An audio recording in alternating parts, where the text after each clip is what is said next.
Welcome to Toffee TV. We're here to have a chat about Doucoure, who is injured and for a while. Possibly going to be out for a while, it seems. I just want to talk about how good he's been really this season and what a really good signing it's proved to be. And the manager has quite openly said he wasn't really one on his list, but Everton had been tracking him for a couple of years, haven't we? And he's been he's had a really good season, hasn't he? Yeah, he's been consistently one of our best players. There are little things that he could do better, but in terms of what he adds to the team, I think he's going to be a big miss going forward.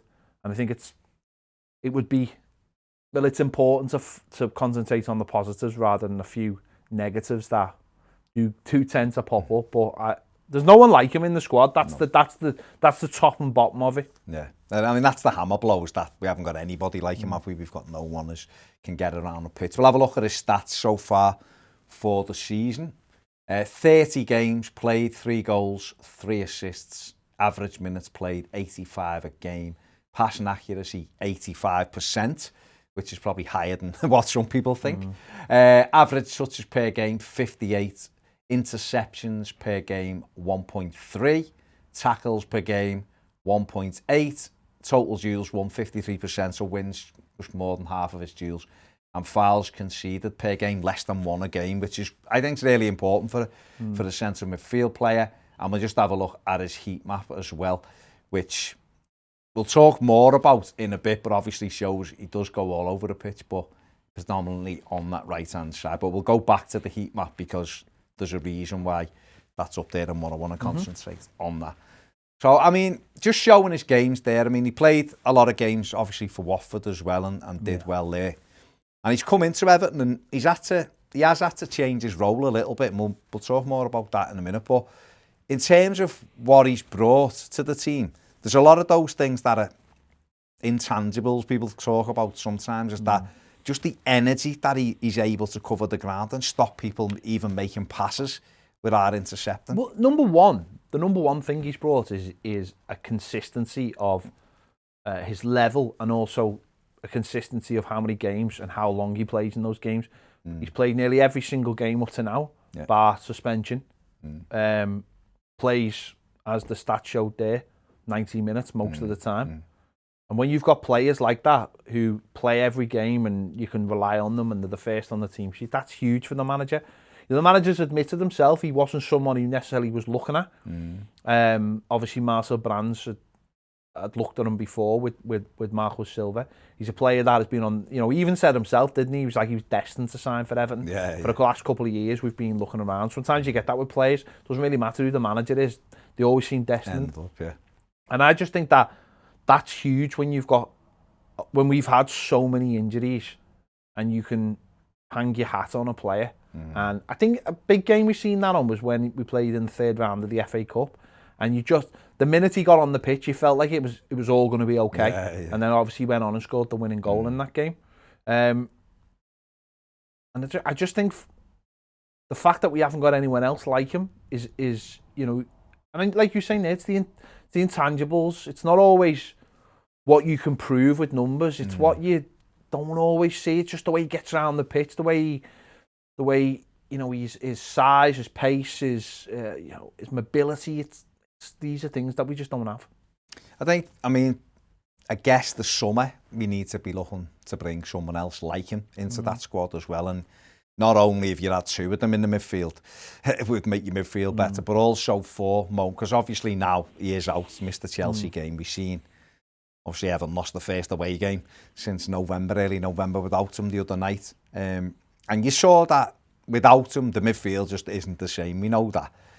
And now I guess for the manager, it's going to be a case of how he can cover the loss of him. Because it is, like you say, it's that ability to get around the pitch. And sometimes it's the fact that he's there, the opposition won't play the ball where he is because they know he can nick in, so they turn and go the other way. It's those kind of things. And he has broke into the box, 3 goals. Ideally, we'd like him to have more than what he's got. And I'll talk a bit about that in a minute. But I just think it's a real test now, isn't it, of the squad, of what we do to cover the fact that he's not going to be in the team for a while. Yeah, listen, I just think the team will be weaker. And you've just mentioned it there. I think stats, as we said, sometimes can lie or show things the wrong way. But he doesn't make a lot of tackles because he doesn't need to, because he gets around players. You know, we've seen something similar from Allen. He doesn't give a lot of fouls away, and when he does, you know, they'll be probably tactical.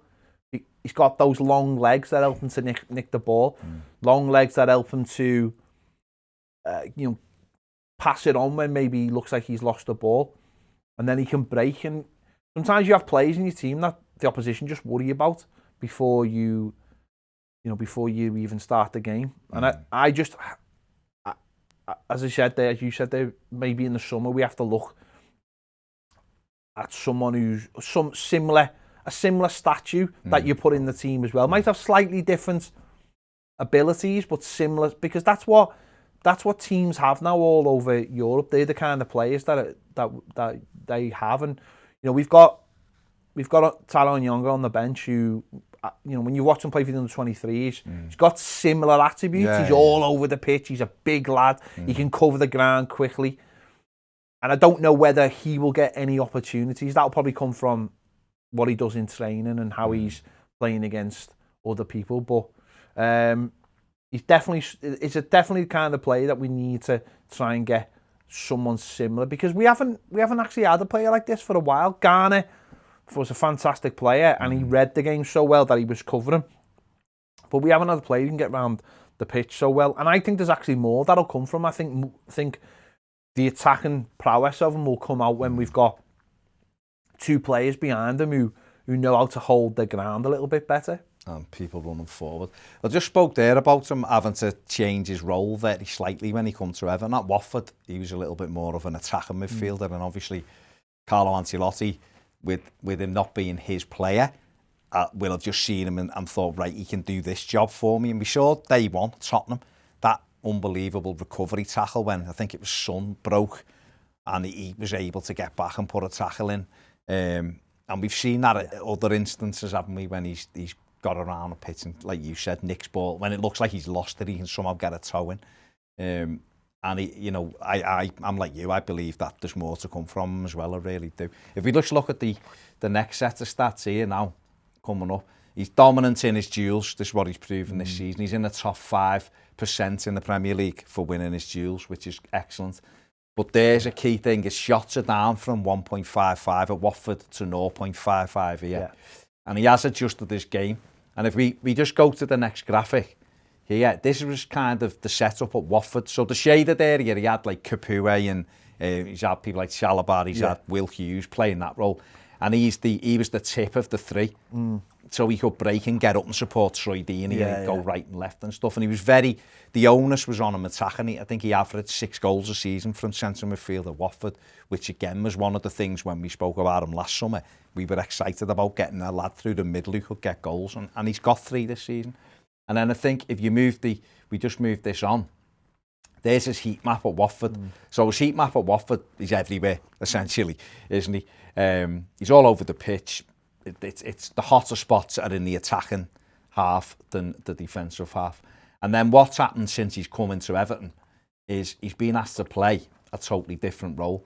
And where they've got the shaded area there, he's been asked to cover for Hammers a lot of the time. So he's gone on the right of the 3. He's been a little bit more defensive. I know me and you have bemoaned at times the fact that he's the one we want to try to release, breaking forward. But that's the area that Carlo Ancelotti, David Ancelotti, Duncan Ferguson has asked them to look at. Yeah. But what's interesting about a graphic like that is you've got a player who can get round the pitch, but has been asked to cover a certain area so that your attacking right winger or attacking right, number forward, 10 or whatever, doesn't have to come back. Now imagine Alan doing a similar job and one other doing a similar job. Tom Davis, let's say, who's the only player at the moment that we want players to come to the club. And that would allow your front 3 then to go and do what they want. And there's no defensive responsibility on them. Yeah. And that shows where I think he's developed as an all-round player.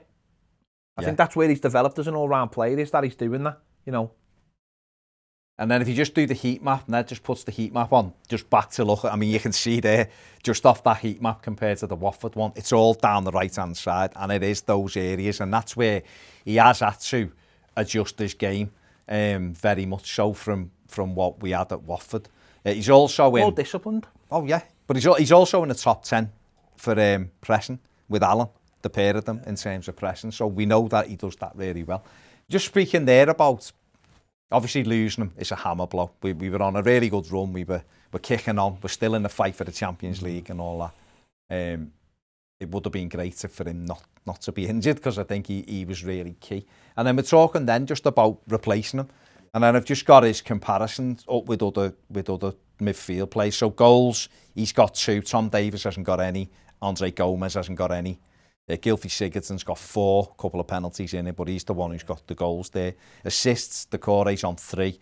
Tom Davies on none. Andre Gomez 1. Gylfi Sigurdsson on 4, but none from open play. Again, read into that what you will. Obviously very good. The passing accuracy, Doucoure 85, Tom Davies 80. Andre Gomez 85, Gylfi Sigurdsson 85, so very similar along the line there. Tackles per game, Doucoure 1.8, Tom Davies 1.3, Andre Gomez surprisingly 1.5, Gylfi Sigurdsson less than 1 a game, 0.8. Interceptions, Doucoure 1.3, Tom Davies 1.4, Gomez 0.4. I can't believe midfielders don't tackle anymore. It's mad, isn't it? Gylfi 1. And then total duels, he's won 53%. Tom Davies has won 55% of his. This is the best out of anyone. Andre Gomez, 43%. Gylfi Sigurdsson, 37%. Dribble past, Doucoure's 1 a game. Tom Davies has 1 a game. Andre Gomez, 1.6 per game. Gylfi Sigurdsson, 0.95, so 1 a game. And possession lost, Doucoure 10 times. Tom Davies, 6.4 times. Gomez 9 and Gylfi 8. So Tom Davies loses the ball less than any of them, which is contrary to what a lot of people think. But I think defensively, I think we're okay. If Davies is in there, it's much of a muchness between Gomez and Sigurdsson for the other one. Yeah. Both bring different things. Obviously, Gylfi Sigurdsson adds assists and goals, so that's why you might look at him. I haven't included Alan on there because he's the one who I expect to be kind of like the mainstay in there. So looking at that, I think Tom Davies can do the defensive structure to what he does, but he won't do the attacking side of it. Andre Gomez, good at passing the ball and recycling it, but plays in a middle third, doesn't really do one or the other. So that's the problem though, isn't it? We've got midfielders who can do one job or another job, whereas Doucoure has got a bit of everything. He's an all-round midfielder, box-to-box midfielder. And we have, that's what, again, you're proving, all the numbers there prove that we haven't really got anyone to replace him. We're going to have to, you can't really replace him in the aggregate, because how can you? No. You just can't, because we haven't got the players to do it, because the setup was created because of last season, how slow and ponderous our midfield was with Gomez and Tom Davies and Sigurdsson, and we added 2 really good players to that, and Alan, we've missed them for 10 weeks, and now we're going to miss them. They've only played together 11 times, I think. Incredible, isn't it? Which is frustrating, because obviously... And it's only, that's 2 out of 3 positions as well. That's 2 out of 3. That other position wasn't really filled. No one's nailed it down, have they? No one's nailed it down. I mean, the only one who we were speaking about trying to release him by putting Tom Davies in there with Alan and then saying, well, maybe we can get Doucoure higher up the pitch, and we're not going to have that option now. And maybe the managers, and he's done this really well when we lost Luca Dean, and he's done it really well when we lost Alan, and he's coped with things. Now, I guess the real key for him is constructing something to... It's going to be really difficult because, like you said, there ain't anyone like him in the squad. But to try to almost paper over the hole left by him and get something out of someone else, maybe that offsets it. But it's going to be difficult. And for me, I know right back we've talked about, and right winger we've talked about, but we need another one of, you said it before, the stature and the size of him who can get around that pitch, who's quick. And maybe you can do a little bit more on the ball. But we've seen it when Ben Godfrey picks up the ball, and when he runs with it, with that pace and that power, how unstoppable those kind of players are. Gets you to the edge of the box in 2 seconds or something, 2 or 3 seconds. It's a huge thing that we haven't had for a while, and he doesn't do that as much, but you can see But he could probably, if he had other people who could cover him. He could, yeah. So, you know, the manager's got big decisions to make coming up in the next few weeks. I don't know what he's going to do, but he's got, at least we've got Alan back, hopefully Tom Davis back, or just hopefully that we don't suffer any more injuries in there, because it's going to really leave us in a difficult position coming into the period of the season now where we can't really afford it. Yeah, it will be interesting to see how they construct the side to cope with it, and who takes that third place. Is it Sigurdsson? Is it Gomez? Is it James in a diamond, and he plays somebody else? So it will be interesting over the next few weeks.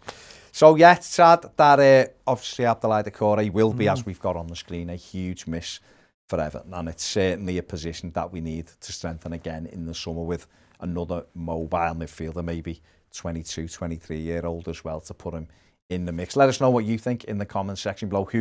How impressed have you been with Doucoure, or haven't you been impressed with him? Don't know.